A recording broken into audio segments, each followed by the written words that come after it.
આ સમયે વાઘોડિયાના ધારાસભ્ય મધુ શ્રીવાસ્તવે પણ સોખડા પહોંચ્યા હતા, જેઓએ મતદારોનો ઉત્સાહ જોઈ મોદીના રેકોર્ડ બ્રેક જીતનો દાવો કર્યો હતો। 80 થી 90% વાઘોડિયા 136 મત વિસ્તારના અંદર વોટિંગ થવાનું છે। વ્યારાથી આવ્યો, વ્યારાથી વાઘોડિયા આવ્યો, તૌરા ટીંબી, રવાલ બધે ઠેકાણે સ્વયંભૂ લાઈન લાગી છે અને 1 નંબરનું જ બટન દબાવવાના છે ને નરેન્દ્ર મોદી જીતવાના છે। નરેન્દ્ર મોદી એટલા વોટથી જીતવાના છે કે હિન્દુસ્તાનમાં કોઈ એટલા વોટથી નહીં જીતે, એટલા વોટથી જીતવાનું એવી અમને આશા છે। જ્યારે પરમ પૂજ્ય બ્રજરાજકુમારજી મહોદયશ્રીએ પણ આજે મતદાનના અધિકારનો ઉપયોગ કર્યો હતો। બ્રજરાજકુમાર મહોદયશ્રીએ કારેલીબાગ સ્પંદન સ્કૂલ ખાતે મત આપી લોકોને मतदान માટે અપીલ કરી હતી। प्रत्येक भारतीय नागरिक का कर्तव्य है और मैं कई बार कहता हूं कि मतदान वो राष्ट्र सेवा का प्रथम चरण है। जगत गुरु श्री वल्लभाधीश महाप्रभु जी ने पूरे राष्ट्र की परिक्रमा की और पूरे राष्ट्र में उन्होंने परिभ्रमण करके अनेक जीवों का उद्धार किया। वही श्री वल्लभाधीश महाप्रभु जी की परंपरा के अंदर आज हमारे पूर्वजों ने पूरे राष्ट्र की इतनी सुंदर सेवा की हो, धर्म का इतना प्रचार किया हो, तो हमारा भी वो कर्तव्य बनता है कि हम भी वो मतदान के कर्तव्य को योग्य रूप से निभाए। इसलिए आज हमने खास ये मतदान किया और मैं सबको अपील करता हूं कि हर एक भारतीय नागरिक, हर एक वडोदरा शहर का नागरिक वो निश्चित आज के दिन अपने ये मतदान के कर्तव्य को सन्निष्ठ रूप से निभाए। લોકસભાની ચૂંટણીમાં ગુજરાતની 26 બેઠકમાં બમ્પર વોટિંગ થયું હતું। સૌથી વધુ મતદાન વડોદરા બેઠક પર થયું હોવાનું મનાય છે। જાણવા મળતી માહિતી મુજબ વડોદરામાં રેકોર્ડ બ્રેક 70% ઉપરાંત મતદાન થયું હોવાનું કહેવાય છે।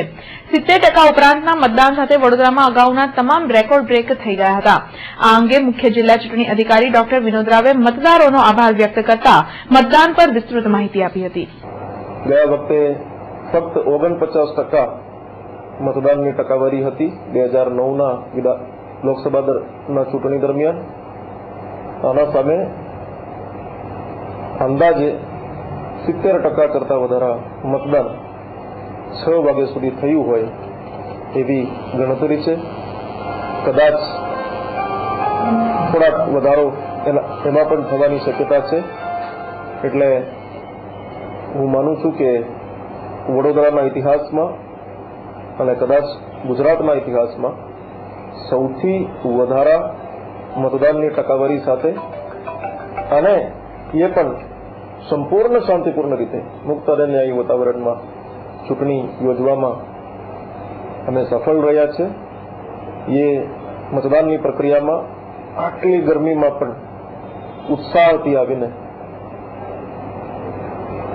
ભાગ લેનાર તમામ મતદારોને હૃદયપૂર્વક અભિનંદન આપું છું અને તંત્રના તમામ ટીમના સદસ્યો, પોલીસના ટીમના સદસ્યો, સેન્ટ્રલ પેરામિલિટરી ફોર્सेसના જવાનો, તમામ લોકોએ છે આટલા તડકામાં ખૂબ પડકારજનક વાતાવરણમાં 2 દિવસ સુધી ઘણી મુશ્કેલીઓ સહન કરીને પણ આ જે મહાયજ્ઞમાં પોતાના યોગદાન આપ્યા।